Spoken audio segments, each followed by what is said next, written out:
በታሪኩ ባንዳዎች ሊኖሩ ይችላሉ። በዚህ ልክ ግን ተላላኪ ሲሆን አይቻላል። የራሱን ህዝብ የበደለ ትናንትና እንዲህ ስለበደለ መዋጋት አለብኝ ብሎ በነቂስ የወጣ ህዝብ ዛሬ ለዚያ ትናንት ለበደለው አካል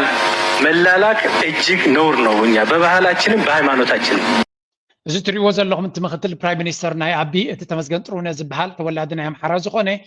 ናይ ውርደተኛ ብምባል ንኣምን ዘለከ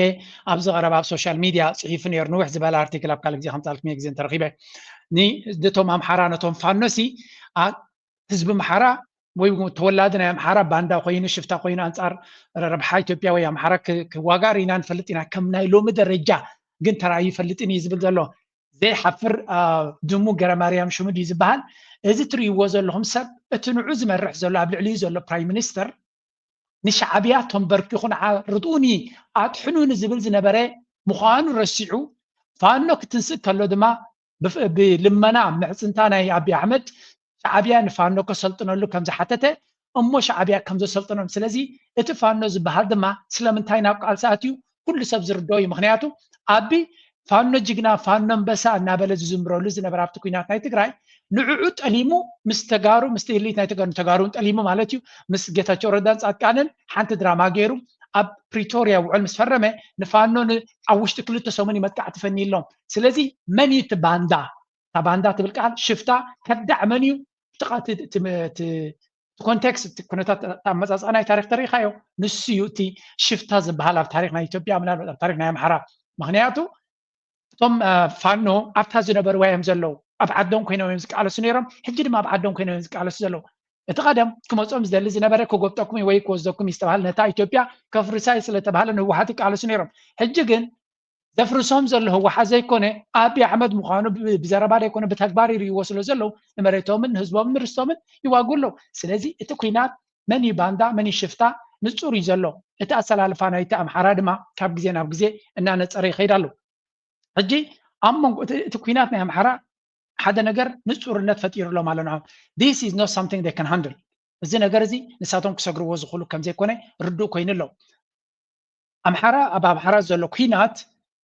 بينهم كيدهم فانو نبينو ويون منقصة إثيوبيا نبينو ولا حد خو قبر خمسة كل نوي حوان فتينيو كنا جينا خيت دالو خلو لومي شعبيا يحجزوا له انتبه كماني كأمنكا قد ما كل تعامز جمر كاكوينات كل تعامت ملو كسعر تزيكيل كا لومي مزيو كسعر كان كده كراكان تجميرو شعبيا مزيو وصل صغير أدم دخون كلها سعر نيركا أسعر كان هجي تجمع تعال نابي كم تواصل دليل زلويم the most important part now أبز جي حيزو ما زلوا أجندة إذا حجين رياق ياخدكون نسادما ناب تجراي زتكوريو مغنياتو قدامي أجندة ناتهم ناب تجراي يوم جيرهم زلوا حجي تكون تادما نتصوريو سلامتكم مخين الله من يارجنو ني كذي ولا أنت ياكي يتيجكو يدال من يارجنو فيدرال ني تادسور ردقا ياللون جنينيونت ما قارت على بتبينو مام نعم كتادسور ردقا ميدرج جنينيونت بتأم أدقين يندونا قفتونيال ሌላ አማራጭ መሰለኝ ምንድነው ነገብረ እግዚአብሔር እውቅና አንሰጥም ያለ ወዲ አንጥሩ እውቅና አልሰጥም ያለ ፌደራል መንግስት ለምን እውቅና የሚሰጥ ለምን የማይሰበው ሰው ምን ያደርግልሃል ታደሰ ወረደ ከዚህ በኋላ ምንም ይጠቅምህ እንዲያ ሕጂ ንጹር ዝኾነ ኩነታት ቅድሚ ቁርብ ቅድሚ ክልተ ሰው ምን ሰላ ቅድሚ ሓደ ክልተ ወርሒ ወዲ ወረደ ቀንዲ ነቲ ኩነታት ናይ ትግራይ ምስ ኣቢ ኮይኑ ዝሰርሕ ዘሎ እዩ ስለዚ ቶም ህወሓት ንዑ ዝምክቱ ዝጸሉ ዘለው ክለይሎም ክብንቆስሎም ክብሉ ጸኒዖም ሕጂ ግን እታ ድራማ ተቀይራላ ምክንያቱ ታደሰ ወረደ ኣብ ጎኒ ህወሓት ከም ዘሎ ንጹር መግለፂ ውፅኢ ኣሎ ንሳቶም ድማ ንህወሓትን ንትግራይን ከም ዝቀበፅዎም already ብንጹር ክዛረቡ ጀሚሮም ኣለው we are going to witness this as clear as نصور زخنة مرجعيات بخل وجن مثيله ناي تعدس ورد انتهى ليو كساكن دزت تسألي إذا لما بزيان جمر كدهن ويك تفق ذخل بوجتون بعوالاتن كوينو وحات قتيمو كابثلو مع نقطات وثيو عبيين نبارن ناي كلاتنا أثر ذلوان بارتي دحنتون أطفالنتون كالرقاقات كل ذك عالمنا مقبار نورم بتحاسن تيكونس حلافنتن قبون كم زلنا قلت كون الله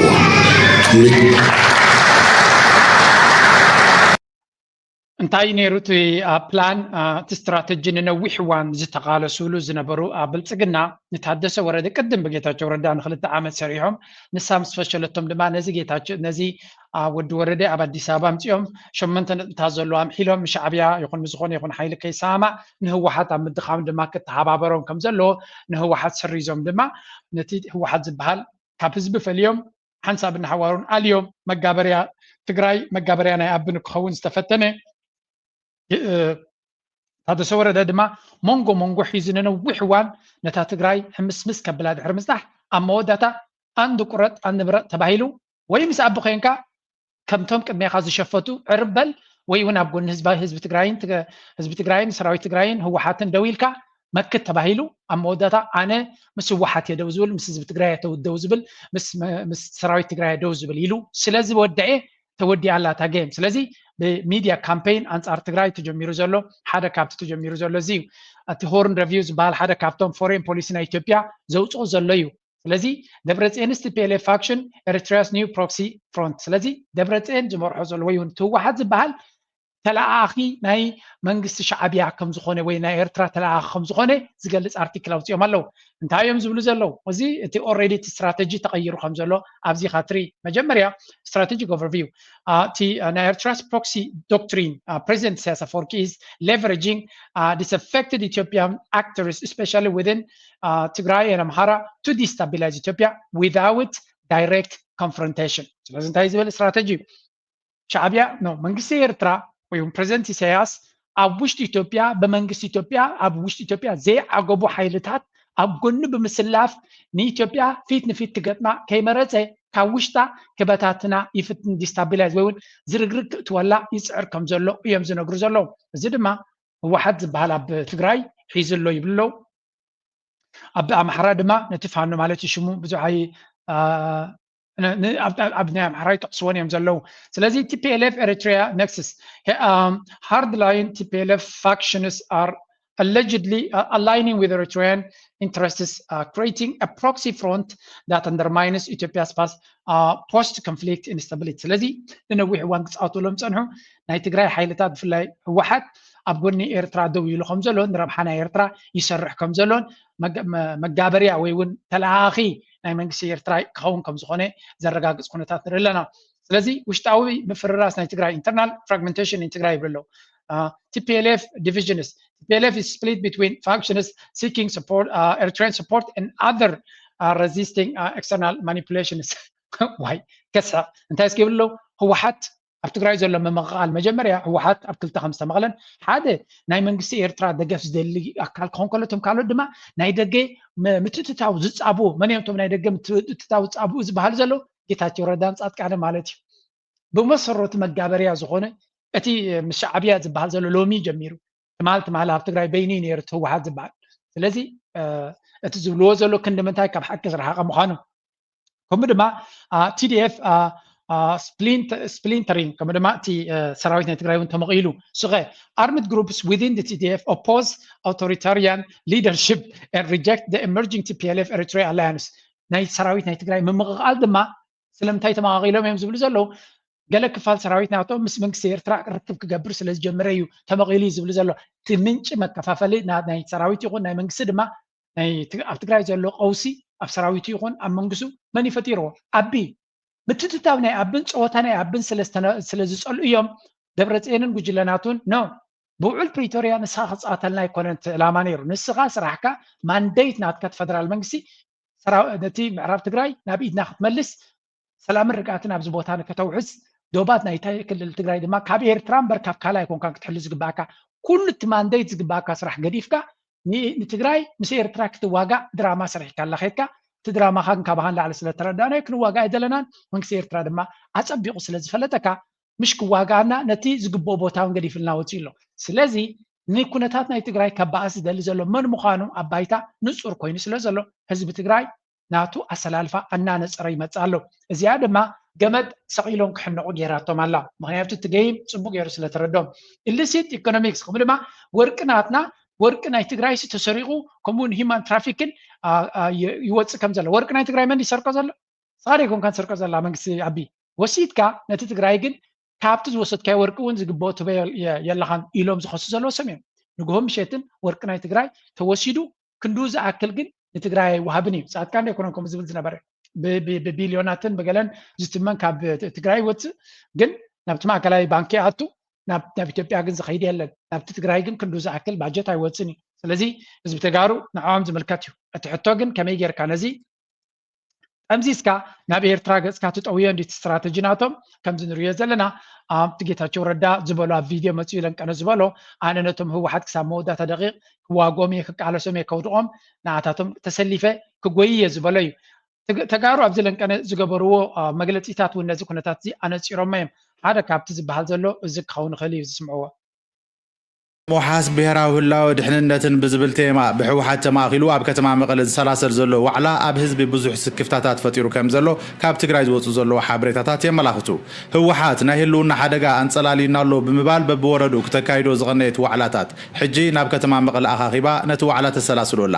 እቲ ብድሕሪ ከም ዝኣመሰለ ዋዕላ ኩናት እዩ ዘጋጥምና በለ ናይ ባዕሉ ግምታት ዘቕምጥ ዘሎ ህዝቢ ድማ እቲ ኩናት ተቃሪቡ ከይኸውን ኣብ ስጋት ተሸሚሙ ከም ዝርከብና ተገለጸ እዩ ህወሓት ከም ህዝቢ ትግራይ ሃለዋትና ኣብ ሓደ ጋይ ዘሎ ኢላ ካብ መንግስት ፌደራል ክመጽን ዝኽእል ወራር ኣብ ትገልጸሉን ትዳለወሉን ዘላዋን እቲ ብመንግስት ፌደራል ብባርኾት ቀዳማይ ሚኒስትር ኢትዮጵያ አብይ አሕመድ ተቀቢኡ ንግዚያዊ መንግስት ዝመርሕ ዘሎ ጀነራል ታደሰ ወረደ ኣብ ዋዕላ ህወሓት ኣብ ዘይዳሱ ይልህሎ ክብሉ ብዙሓት ይወቕስዎ ኣለዉ ብስለት ብዝተመሎ ህዝባዊ ሓላፍነትኩም ከምታ ተመሪጽኩም ኣዝመጻኹም ንመሰሉ ንመንነቱ ንኽብሩ ክሳብ ክንደይናይ ብጽንዓት ደው ከም ዘለ ኣመስኪርኩም ንኹልና እውን ምሄርኩም ነኹም ከም ብሓድሽ ዞም ብፍተ ደምዳማ ኣዋጅውን ይገልጽዎ ነይሮም እዮም ብተደጋጋሚ ይግለጽ እዩ ነዚ ህዝቢ እዚ እቶም ቀዳሞት መራሕትና ብተደጋጋሚ ተንስዋ እናው ይገልጽዎ ነይሮም እዮም ብተግባር ተሰዊኦም እዮም ዝድገም ዝስለስ የለን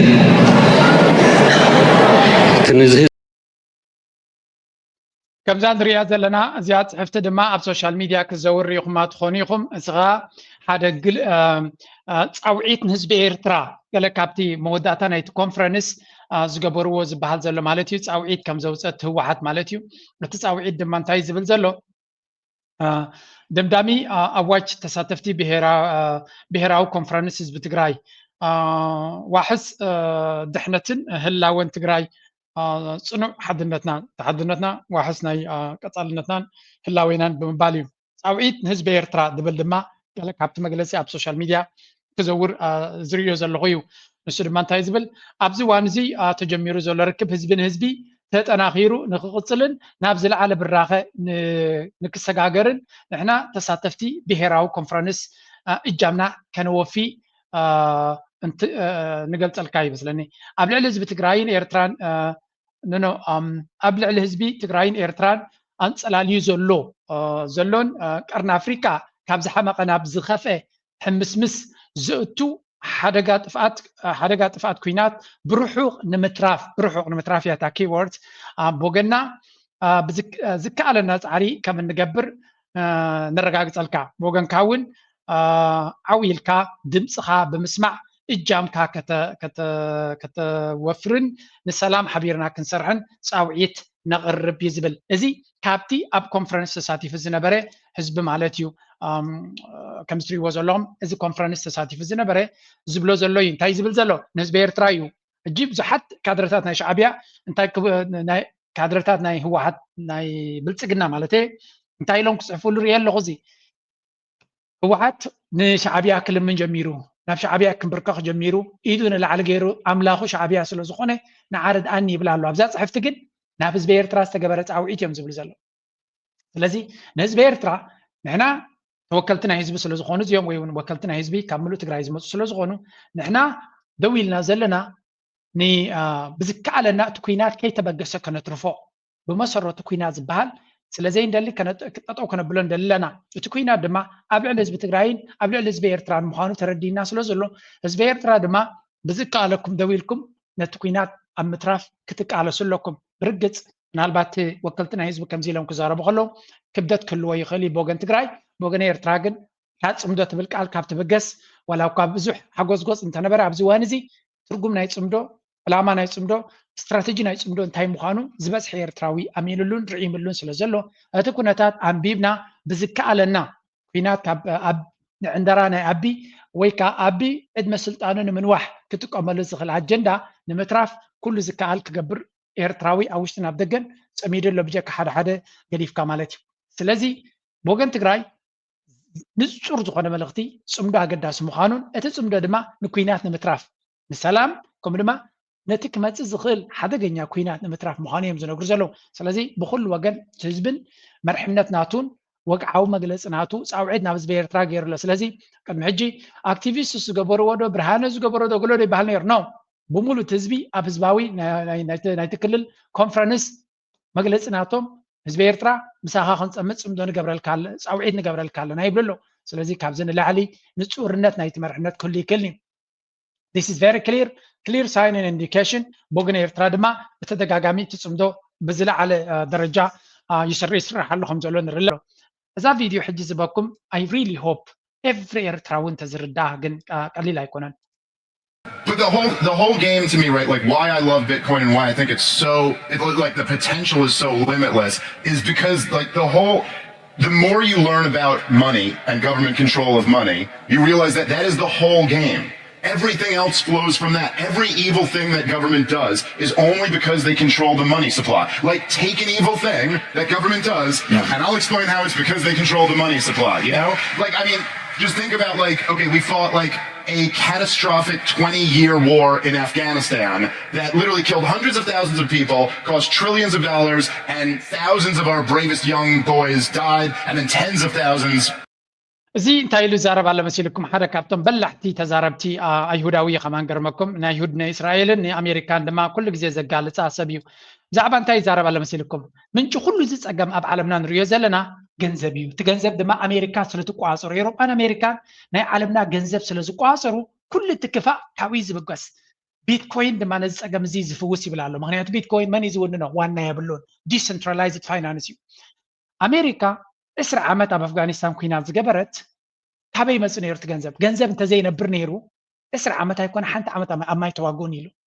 ስለዚህ ነቲ ገንዘብ ባዕሎም ፕሪንት እናገበሩ ስለዝጥቀሙሉ ዘለው ድሌቶም ንኽገብሩ ዕድል ዝቦም ዘሎሲ ናብ አፍሪካ መጽኦም ኩናት ክገብሩ ናብ ቻይና ከይዶም ኩናት ዝገብሩ ነቲ ገንዘብ ስለዝቋጸርዎ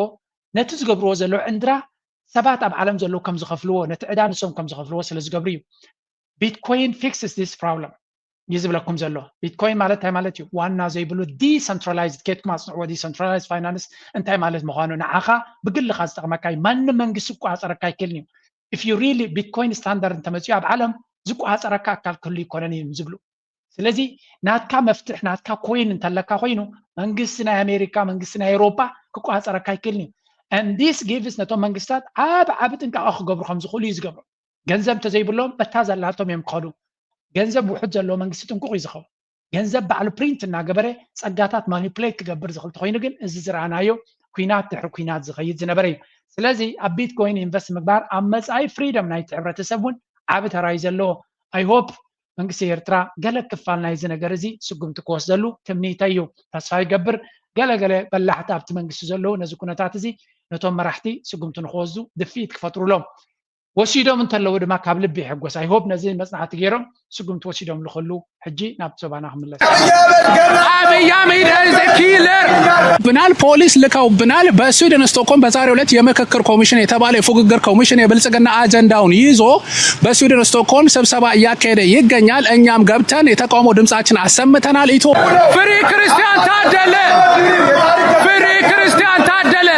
ተጠያቂ ነው አከብሮታል ተጠያቂ ነው ተጠያቂ ናችሁ እያንዳንዱ ከም ትሪእዎ ዘለኹም አብይ አሕመድ ዓይነት ብድሆ ይገጥመኹም ዘሎ ረእዩ እዚ ኣብ ስቶክሆልም ኣብ ስዊድን ዘጋጠመ ህፃናት በድሮን እየተገደሉ ነው ስቶፕ አማራ ጄኖሳይድ ከም ትሪእዎ ዘለኹም this is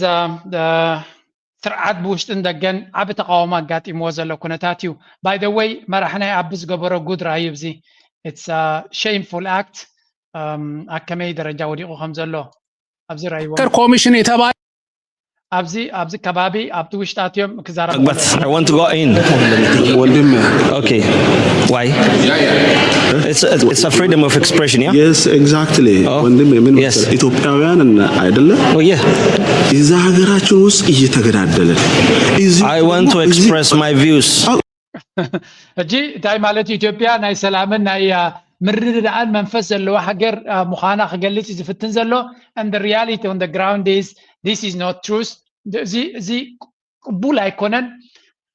ኢትዮጵያ ህዝብና ይቀተላሉ ኣብ ኣምሓራ ሲቪል ይቀተላሉ ቆልዓን ሰበይትን ቆልዓ ትምህርቲ ክኸይድ ኣይከኣለን ሰብ ድማ ሰላም ክነብር ኣይከኣለን። ስለዚ ኣብዚ ኸ ሓሳብና ንክንገልጽ መሰል ኣለና። ናይ ኤርትራ ከሙታት ከጋጥም ከሎ ዘባጭኡ ዝነበሩ እዮም ናው ፌስ ነቲ ኣብ ኤርትራ ትምንዮ ዝነበርካ ኣብ ልዕሊኻ ይወርድ ኣሎ። ባይ ዘ ወይ ሓደ ግዜ እቲ ነዚ ናይ ሰላም ምክክር ክመርሕ ኢሉ ዝመፀ ዝበልዎ ሰብ እንታይ ይገብር ረእዩ ወስከ እቲ ብልጽግና ዝበሃል ሲ ብዕልግና ይክብልዎ ሓደ ያለው በአማራ ክልል አይገደሉ ሲቪል ስቶፕ ኪሊንግ ሲቪሊያንስ ስቶፕ ዲስትሮይንግ ሆስፒታልስ ኤንድ ሜዲካል ሴንተርስ ዲስትሮይንግ ስቶፕ ማሕበር ነቲ ኮንፈረንስ ወኪሉ ክመርሕ ኢሉ ሓላፊ ናይቲ ኮሚሽን ዝገበሮ ሲ ኣብዚ ስእሊ እንተዝረኽባ ነይረ ሕማቕ ነገር ክገብር ከሎ ዝተቐድሐ ነይሩ ኣብዚያ የላ ንስካብቲ ሓንቲ እያ ዘላ መስለኒ ለሚ ሸውዩ ከርእየኩም ደልየ ብዕልግና ዝበሃል ካብ ዜሮ ተበጊስ ይኮነን ኣብቲ ቅድሚት ኣሎ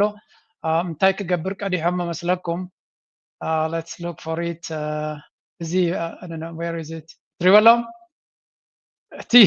ኣብዚ ፅፍሩ ውፅኡ ከሎ ቀዲሖሞ ነይሮም ከላይ ፅፍሩ መራሒ ናይቲ ናይ ሰላምን ናይ ሪኮንሲሊየሽን ወይ ከዓ ምክክር ኮሚሽን ዝበሃል ሓላፊ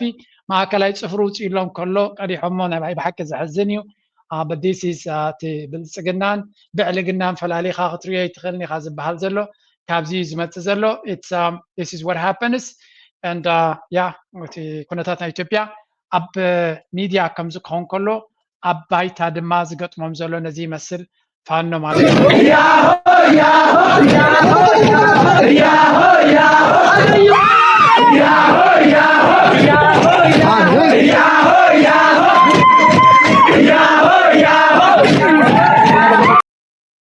ተብሎ መሳሪያው አስረክቦ የሸሸ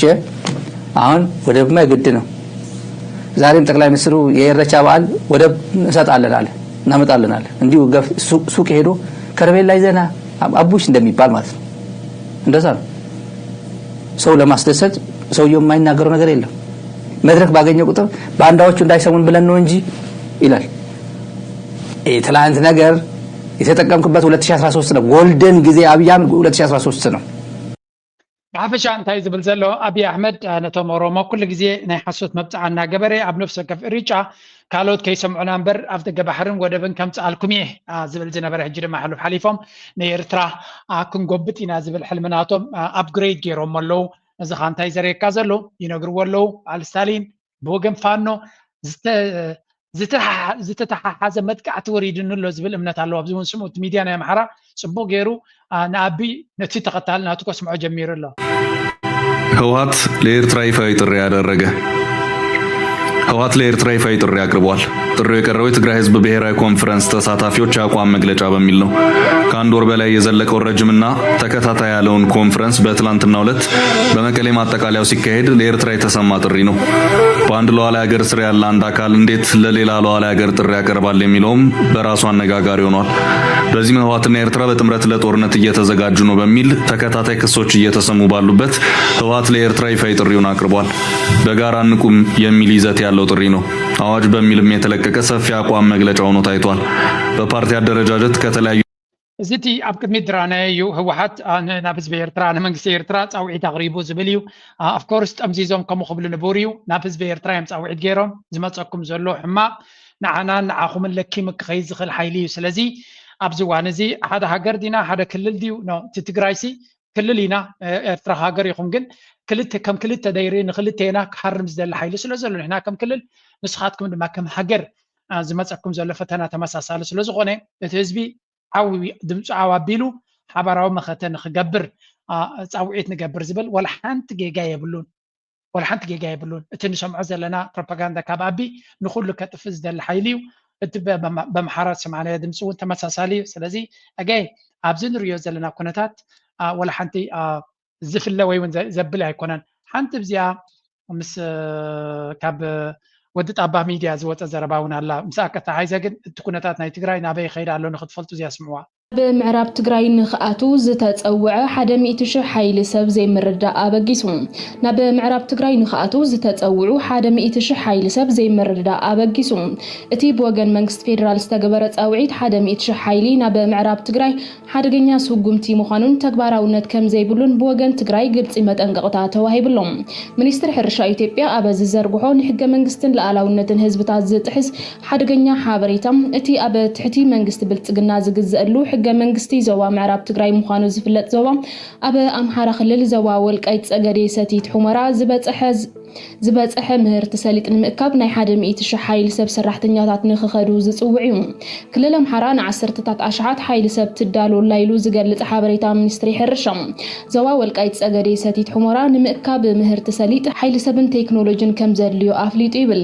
ዞባ ወልቃይት ጸገዴ ሰቲት ሑመራ ሓደ ካብቶም ጠለብ ብዙሕ ሓይሊ ሰብ ዘድልዮም ከባብታት እዩ ዝብል መግለጺ ሚኒስትሪ ሕርሻ ዜና ኣምሓራ ሚድያ ኮርፖሬሽን ተደሪኹ ነቲ ሓበሬታ ዝዘርግሐ ሚኒስትሪ ሕርሻ ኣብቲ ዞባ ወልቃይት ጸገዴ ሰቲት ሑመራ ኢሉ ዝጽውዑ ኣብቲ ወረርቲ ሓይልታት ብልጽግና ዝርከብ ዞባ ምዕራብ ትግራይ ብዘርኢ ካብ ዝተሸፈነ ጠቕላላ ስፍሓት መሬት ልዕሊ 12 ሚልዮን ኩንታል ምህርቲ ክረክብ ትጽቢት ይግበር ኢሉ ነዚ ንሕገ መንግስትን ኣቃውማ ፌደሬሽን ኢትዮጵያ ዝጥሕስ መንግስታዊ ሓላፍነት ዝጎደሎ ጸብጻብ ድማ ካብ ብወገን ትግራይ ተሪር መጠንቀቕታ ግብረ መልሲ ተዋ እንታይና ንርኢ ዘለና እቲ ጉዳይ ናይዚ ምዕራብ ትግራይ ካብ ግዜ ናብ ግዜ ደሰሓሕብ ነጥብታት ይለዓለሎ እቲ ድራማ ይቕፅል ኣሎ ምዚ ሕጂ ኣብ ወሎ ዝከጋጥም ዝፀንሐ ኩናት ብዳርጋ እቲ ፕሮፓጋንዳ ናይ ኣቢ ድማ ሻዕብያን ህወሓትን ተሳቲፎም ኣለዉ ዝብል ዘረባ ዘውፅኦ ዘሎ እቲ ኩነታት ንምዕራብ ትግራይ ድማ ተጋሩ ነቲ ኩነታት ሕጂ ምስ ፋኖ ዝግበር ዘሎ ኩነታት እናተጠቐሙ ዶስ ወይ ምስ ፋኖ ተዘራሪቦም እንተወሓደ ናይ ብልጽግና ናይ ኣብን ጽልዋ ካብቲ ቦታት ንክወፅእ ጸቕጢ ክገብሩ ከም ዝኽእሉ ምስ ኣምሓራ ተረዳድዮም ድዮም ተዘራሪቦም ድዮም ብገለ መንገዲ መፍትሒ ክገብሩ ክእሉ እዮም ጎረባብትን ስለዝኾኑ ብሓይሊ ጥራይ ክትፈትሖ ትኽእል ፀገም ስለዘይኮነ ስለዚ እቲ እንኮ ኣምሓራን ትግራይን ኮፍ ኢሉ ነቲ ጉዳይ ክፈትሖ እንተኮይኑ እቲ ብልጽግና ዝፃወቶ ዘሎ ጌም ኣብን ኦሮሞ ብልጽግና ዝፃወቶ ዘሎ ፀወታ እንተኣሊኻዮ ጥራይ እቲ ፀገም ክፍታሕ ዝኽእል ኣይ ቲንክ ኣብዚያ ጉዳይ እዚኣ ድማ ኣብ ሓበራዊ ምርድዳእ ተበፂሑ ከም ዘሎ ክንርኢ ንኽእል ኢና ኣቢ ግን እንታይ እዩ ዝደሊ ዘሎ ኦሮሞ ኤሬቻ ዝብሎ ዘሎ ማለት እዩ እዚታት ግን ኩሉ ሳዕቤን ኣሎ ንኣብነት ኣብይ ምናልባት ካብቲ ሓደ እውን ግምት ዘሎ ምርጫ ክገብር ስለ ዘይደሊ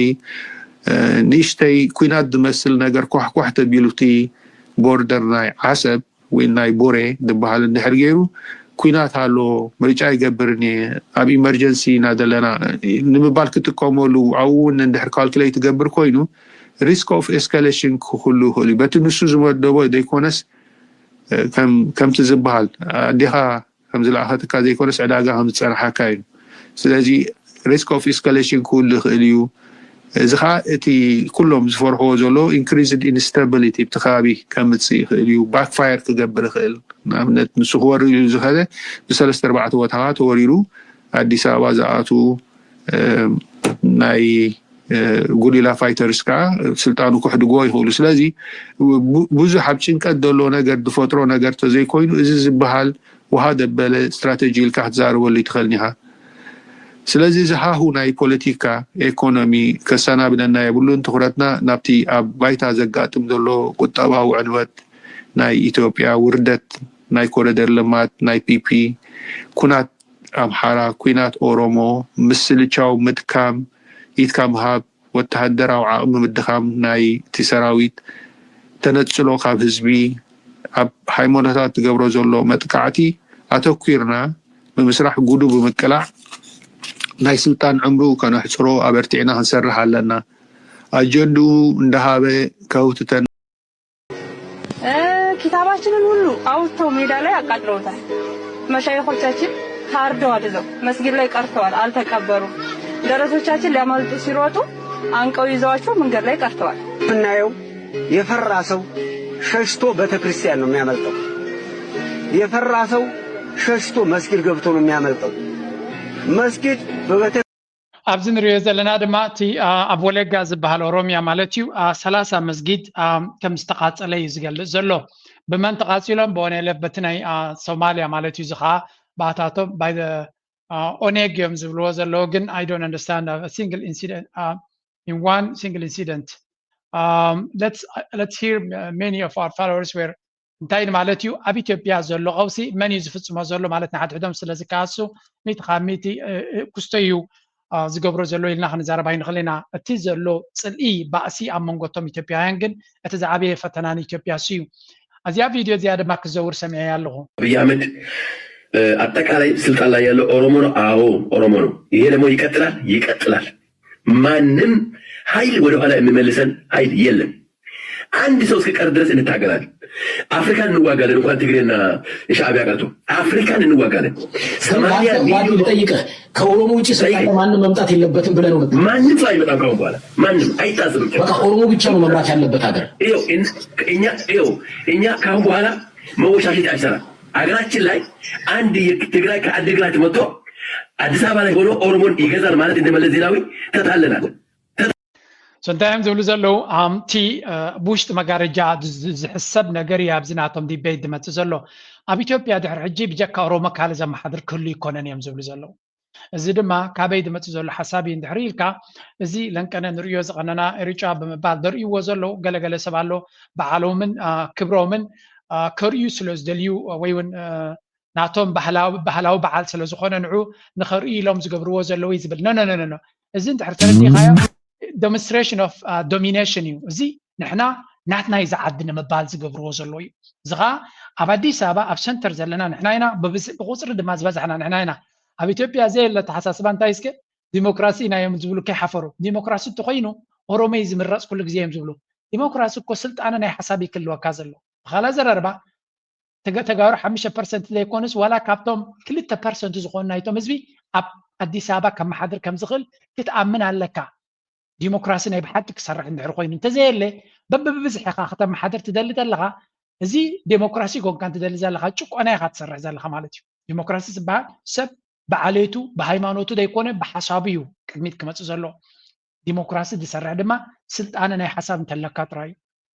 ትክክለኛ ዲሞክራሲ ክሰርሕ ዝኽእል ኣብኡ እንተዘየለ እታ ዲሞክራሲ ትብል ኣሜሪካ ዝደፍእዋ ብኸምኡ እዩ ኣብ ኣፍሪካ ብከምዚ መንገዲ ስለ ትሰርሓሎም ነቶም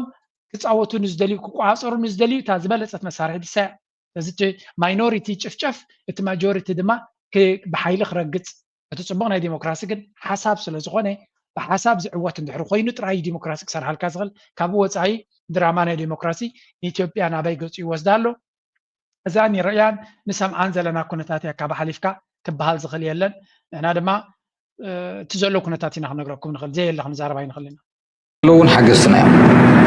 ولا فنون يغن ولا من سير يغن ولا تبقى زبال عد خليه يقولوني زي كل ما يقبلوا جراس أركان يقبلوا يتشور ده يقبلوا نساتهم أورس هم ذل أشيو بلزقنا حس كان خليه تقرأي موقعي بس فتح ما هو حسب بالحق ودمه بحسب تسعير توديه نحنا هنا جزعينا زي ودانا طبعا فرض له ناي تقرأي بروسبورتي فورس خاطر لهم تقول طبعا التزارو كله زعمنا لهم تخلين يعني صباحون زي الناس حني عنده تكون متزاروي إني بريزيدنت إسحاقياس بيت منجستي هذا يوحنس نايم قال حديثهم أول مستحدث كرم بالله خن جوات كل كله البيت منجست خاء حد سوا زي كنا اسمه قال يزوج له ردي عنده بحفشة زي كم زخوين الخلو حنت بزيادة قبر وخاص كخن سمع وجن فيدرال منجستي كهون خيلينا من مهان تفلت نجارات هيكونن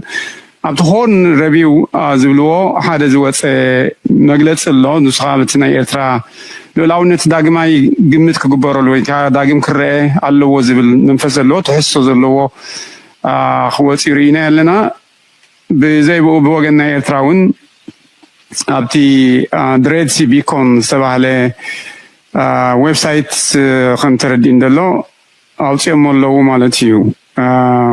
بحافظ شاب زيتات زلكم متى تمرداتها بخميهم ريخمو بوغن فدرال منجسي إثيوبيا ناي إثيوبيا منجسي لنا هنزاربين خيلن مغنياتات كعوي دردري أم مالتيو يمرا بتناي يمرا ليوهانس زربا ብጣዕሚ ዝገርም ነገር ኣሎ እዚ ሕወሓት ወኪል ይዛረብ ኣሎ ሕወሓት ፖለቲካ ሕወሓት ክውሕድ ይኽእል ናይ ክልል ክኾን ይኽእል ናይ ሃገር ክኾን ይኽእል ዘየገድስ ኩሉ ፓርቲ ስለዚ ሓደ ጀነራል ተልዒሉ ንሓደ ፓርቲ ዝድግፈሉ እቲ ፓርቲ ስለዝተዳኸመ ኢሉ ዝሓዝነሉ ምክንያት የለን يددفه أنا ميت بميت يددفه عندهم ميت بميت سراويتنا نت أنا فرنا حجز أو قر له كشوف يقولوا أما يقولوا اللي بيقولوا نحن قلنا عرات دك إسناتي أتي أنا قبل لنا سراو تخدمت شيفان تراهينا وقعت هورة تراهينا شيفان تتخدمنا وشيفان وصينا عم نقدر نخير نزوي قادر قل شيفان كرينا أنا نقدر سلازي نزفرها نزيد قادر عدل الشيء شيفان كدينا بعنا سر عاتقنا خلاشنا عاتقنا نفاشح مالتي دم صويا أنا تقرأي لابوت أنا مولسلنا أنا ميت بميت يددفه كم زاتري وزلهم دمتنا يتزبي ندي مسل هلو كابوك حليفنا تخالاي تمدو دما كان ريزي مسل دي حجزلو تمدو دما let's go ክልል እንደሚቀሳቀስ ያሳወቀውናም ራሱን የአፋር አጉጉሞ ያለ ቡድን ለፋኖ ኃይሎች አጋርነቱን አሳይቷል። ቀይ ባህርን የኢትዮጵያ አካል እናደርጋለን በማለት የብልጽግናው መንግስት የሚቀሰቅሰው ጦርነት በይበልጥ አፋርና አፋርን ለማጋደል የተጠነሰሰ ሴራ ነው የሚለው ይኸው ቡድን በአፋር መሬት ላይ ለአብይ አህመድና ለአገዛዙ ፍላጎት ማስፈጸሚያ እየሰለጠኑ ያሉ ታጣቂ ኃይሎች አመንጎትና ሓደ ናይ አፋር ብሔራዊ አንድነት አብዮታዊ ግንባር ዝበሃል ወይካ አፋር ናሽናል ዩኒየን I don't know በእንግሊሽ ተቃሊር ያለውን እዚ ግንባር እዚ ምስ ናይ ፋኖ ሓባራዊ ግንባር በመቋም ንአብን ነቶም ካልኦት ኃይልታት አመንጎም ክጻወቱ ዝፍትኑ ዘለዉ ንምጥፋእ ሓቢሮም ከም ዘለዉ ዝብል ኣብቲ ቅድሚቱን ሰማዕኩሞ ተደጋጋሚ ንሪኦ ዘለናዩ እዚ ከዓ ንአብይ አህመድ እቲ አሰላልፋ እናተቀየረ ይኸይድ ከም ዘሎ እዩ ቲከኛው ለኢትዮጵያ ልደቱ በአገዛዙ ላይ ነፈነው ሲሉ አቶ ልደቱ አያሌው ገለጹ ሲልም ጠቅሷል። የአብይ አህመድ አስተዳደር በጦርነቶች እየተሸነፈ ነው ሲሉ አቶ ልደቱ አያሌው ገለጹ። ፖለቲከኛው ለኢትዮጵያ በዓለም የተለያዩ ሀገራት በቅርቡ የታዩ የወጣቶች አብዮት ያስፈልጋታል ሲሉም Yeah, of course كل كنريو دلنا أبي أحمد أبي أمان تجامن يودق كم زلوا كرر خلوا حنت فيديو من البعض كتسعكم تخلموا كن حل فينا شو زي اسمه ولا إسكي أدركوا أسكدموا يمرتوا እንደሆነ ዛሬ 3 ወር ሳይሆን ከዛ በፊትም አውቅ ነበር ዶክተር አብይ ጠቅላይ ሚኒስትር እንደሚሆኑ ያውቁ ነበር ጠቅላይ ሚኒስትር እንደሚሆኑ ብቻ ሳይሆን የተመረጡ መሆናቸውንም አውቅ ነበር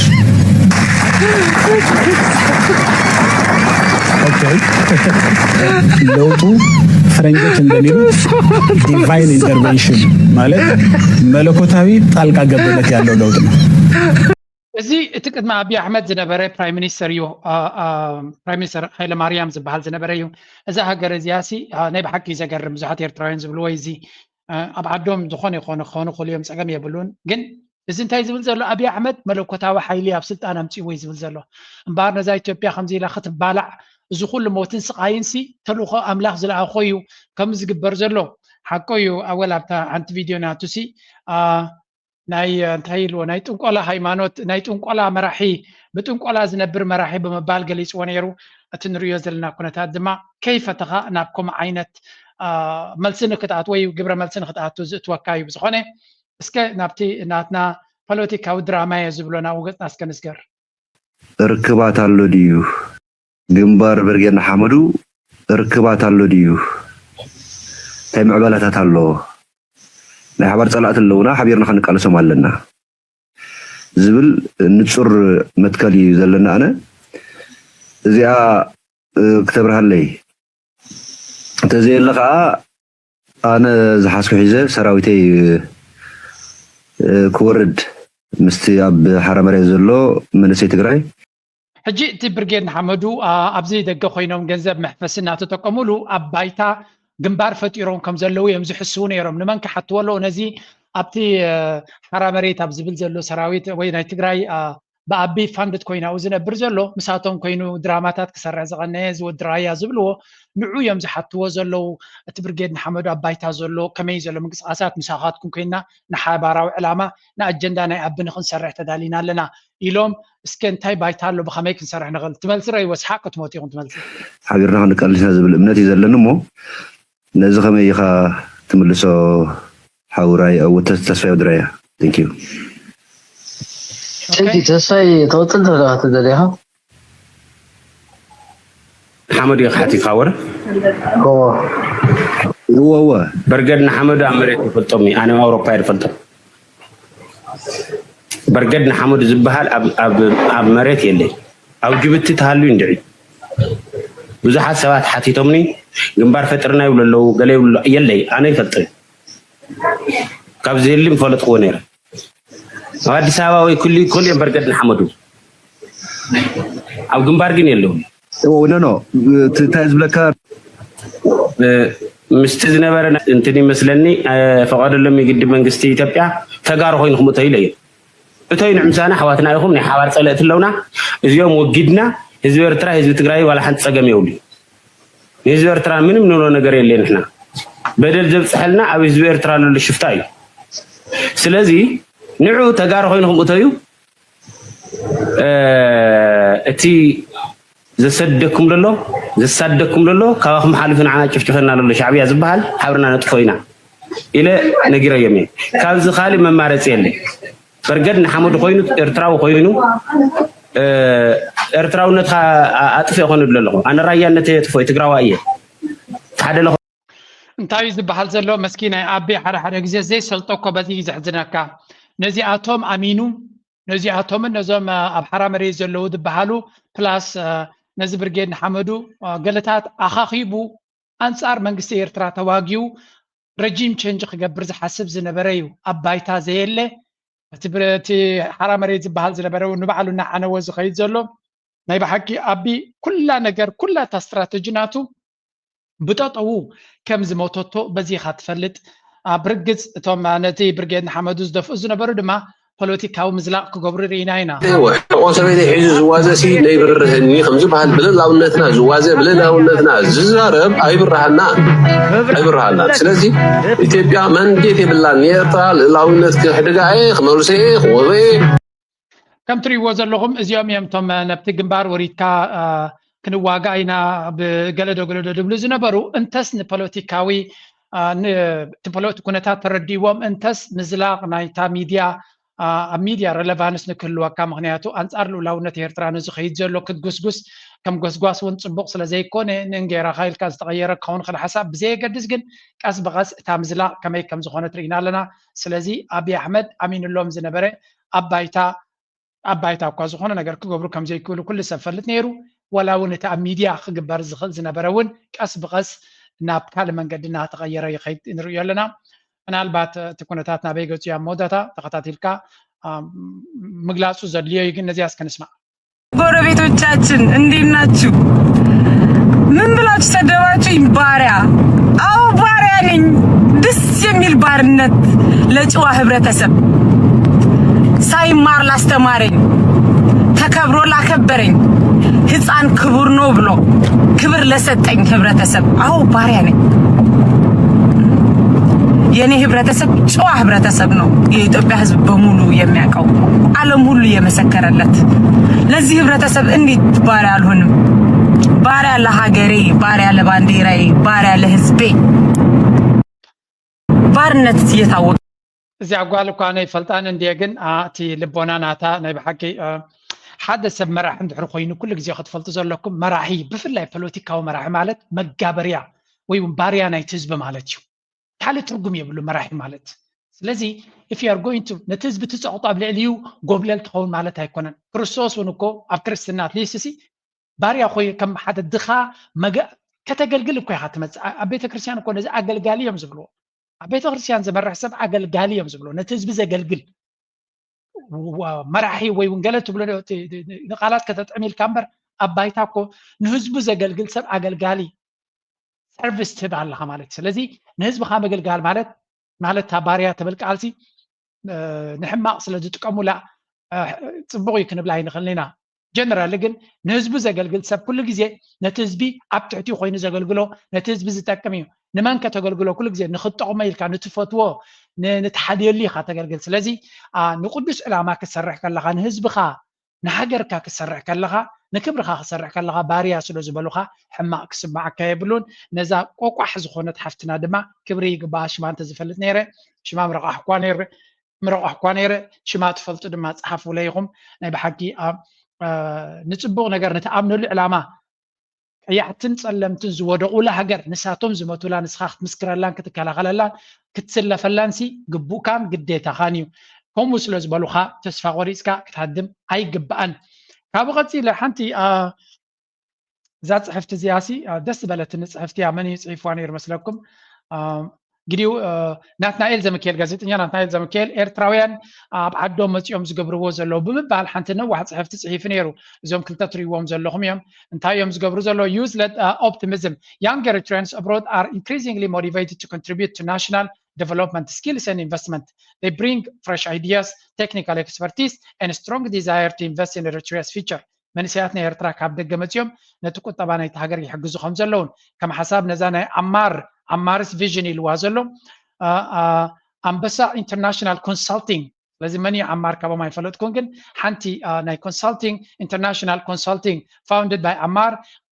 an Eritrean in the US to guide diaspora investment in Eritrea ስለዚ ነቶም ካብ ዲያስፖራ መፂኦም ኣብ ኤርትራ ኢንቨስት ንክገብሩ ዝደልዩ ሓንቲ ካምፓኒ ኣንበሳ ኢንተርናሽናል ኮንሳልቲንግ ትብል መስሪቱ ነቶም ኣብ ኤርትራ መፂኦም ኢንቨስት ክገብሩ ዝኽእሉ መምርሒ ወይ እውን ጋይደንስ ክህብ እዩ ማለት እዩ this is going to be very very interesting ብዙሓት ኤርትራውያን ካብ ደገ ኣትዮም ዓበይቲ ካምፓኒታት ክምስርቱ ምዃኖም ዘርኢ ምልክት እዩ ቅድሚኡ ግን ቢንቶ የድሊ ነቲ ቢንቶ ድማ እንተስ ምስ መንግስቲ ብቐረባ ዝሰርሑ ኮንሰልቲንግ ካምፓኒስ ኣብ ዝኾነት ሃገር ክትከይድ ከለኻ ኣብ ዝኾነት ሃገር እየ ዝብለኩም ኮንሰልተንትስ እዮም ዝሕግዙኻ ናብ ዝኾነ ኮርፖሬሽን ናብ ኢማራት ክኸይድ ከሎ ኣነ ንኣብነት ካምፓኒናተይ ኣብ ኢማራት ክምስርቶ ከለኹ ምስ ኮንሰልቲንግ ካምፓኒታት ተዘራሪበ ነቲ ሕጊ ናይቲ ሃገር ኣካይዳ ናይቲ ሃገር ዝፈልጡ ንሳቶም እዮም ዝሕግዙኻ ኣብ ማንም ሃገር ናብ ኣፍሪካ ክትኣቱ ትደሊኻ ናብ ሩዋንዳ ክትከይድ ኮይንካ ኮንሰልቲንግ ካምፓኒ ኢኻ ኮንሰልት ትገብር ስለዚ ኣብ ኤርትራ ድማ እቶም ኤርትራውያን ወይ ይኹን ወፃእተኛታት ኢንቨስት ክገብሩ ኮንሰልቲንግ ካምፓኒስ ክህልዋ ኣለወን ነቲ መንገዲ ዘርእያ ነቲ ሕጊ ናይቲ ሃገርን ኣካይዳ ናይቲ ሃገርን ፈሊጦም ነቲ ዝመፅእ ዘሎ ጋሻ ዘርእይዎ ካምፓኒታት የድልዩ እዞም ንሪኦም ዘለና ድማ ሚሽን ናይቲ ካምፓኒናቶም help Eritreans abroad navigate opportunities and challenges in homeland development ምናልባት ኣብ ካልእ ግዜ እንተረኺበዮም ኣብዚ ፕላትፎርም ኣምፅየ ከዘራርበልኩም እየ ምክንያቱ ንኤርትራውያን ደገ ዘለዎ ከመይ ገይሮም ኣብ ዓዲ ምስ ዘሎ ብድሆታትን ዕድላትን ርኢኻ ኢንቨስት ንክትገብር ዝሕግዘካ እዩ community focus emphasize collective projects that uplift everyday citizens ሓበራዊ ፕሮጀክታት ክግበረሉ ዝኽእል not just individual ventures ብግልኻ ትገብሮ ጥራይ ዘይኮነ ብሓባር ክትገብሮ ትኽእል ነገር እውን መቸም ኤርትራ ነዚ ዕድል እዚ ብወግዒ ኣዋጅ ገይራ ንዑ ኢንቨስት ክግበሩ እንድሕር ኢላ ኣነ ብግለይ ጥራይ ዘይኮንኩሲ ኣብዛ ቻነል ምሳይ ኮይንኩም ኢንቨስት ክትገብሩ ትደልዩ ኢለ ፃውዒት ክገብር እየ ሽዑ 10 ሰባት ዲና 5 ሰባት ዲና 500 ሰባት ብሕጋዊ መንገዲ ትካል መስሪትና ናይ ብርኪ ትካል መስሪትና ኩልና ብሓደ ኮይና ኣነ ክገብሮ ዝኽእል ብግለይ ክገብር እየ ብሓባር ነቶም ኣብ ስራሕ ዓለም ኮይንኩም ኣብ ዓዲ ከይድኩም ካምፓኒታት ክትመርሑ ዘይትኽእሉ ድማ ብሓደ ኮይና ክንገብረሉ ንኽእል መንገዲ ክንፈጥር ኢና ስለዚ እዚ እውን ኣብ ሓሳባይ ዘሎ እዩ ነቲ ኣብ ሓሳባይ ዘሎ ቀዲሞምኒ ኣብ ባይታ ስራሕ ስለ ዝጀመሩ ድማ ናይ ብሓቂ ደስ ብለኒ ኣምላኽ ሓግዝኩም ይብሎም ነዞም ኣሕዋትና it's just brilliant ከምዚ ዓይነት ድማ እዩ ዘድልየና ዘሎ government encouragement policy support the Eritrean government is actively encouraging diaspora investment and engagement momentum building Amar's work is part of a broader movement aligning civic passion ስለዚ እዚ ምስ መንግስቲ ኤርትራ ኮይኖም ካ ስለ ዝገብርዎ ዘለዉ ናይ ብሓቂ ተስፋ ዝህብ እዩ በዛ ኣነ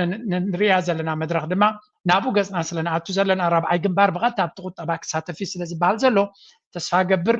ኣነ ሓንቲ ካብተን ኣብ ሂወተይ ክገብራ ዝደሊ ኣብዚ ቻነለይ ምሳይ ንነዊሕ ዓመታት ኣብ ስታክ ማርኬት ኣብ ክሪፕቶ ኢንቨስት ዝገበርኩም በሸሓት ትቁፅሩ ሰባት ኣለኹ ገለ ክፋል ናይ ኢንቨስትመንትናትና ኣብ ዓድና ኢንቨስት ክንገብር ምዃንና ድማ ንፈልጥ ኢና ስለዚ ኣነ ብግለይ ክገብሮ ዝደሊ ሓሳባት ኣለኒ ከይትሰርቁኒ ነግረኩምኒ ኣብዚ ግን ካብቲ ናይ ግለይ ዝያዳ ክገብሮ ዝደሊ ግን ምሳኻትኩም ብሓደ ኮይና